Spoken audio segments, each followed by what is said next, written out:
De har fundet en deroppe, som kan føre jer sikkert frem. Og de siger, at folk derfra, de har flere hundrede års erfaring med vejret, floderne og gletsjerne. Øen er helt anderledes end Danmark. Folk der, vejret, vinteren er helt forskellige.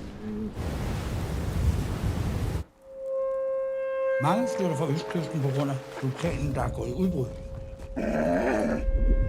Ja, I passerer jo nok ikke lige forbi vulkanen. Det kan godt blive svært at aflæse floderne, som kan stige mere end normalt.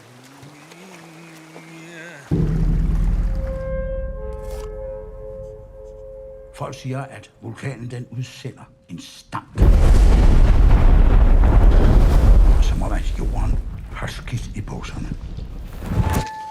Elske fader, min herre Gud, som har skabt mig derindedre. Det skrider ikke frem efter mit liv. Jeg kan ikke rejse mere. Jeg kan ikke sove her i nat. Jeg kan ikke tale med nogen. Jeg kan ikke være mere med de her mennesker. Tag tilbage. Rejs hjem. Eller bliv her og dø.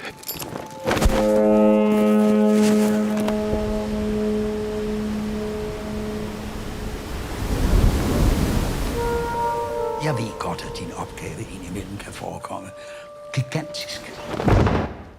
Der er jo ikke nogen, der bilder sig ind, at det bliver nemt. Og derfor bliver du udvalgt. Men glem det. Og tænk på apostlene, der blev sendt ud for at prædike for verden. Hele verden og alle i den. Denne elendige, ynkelige flok ensomme mænd.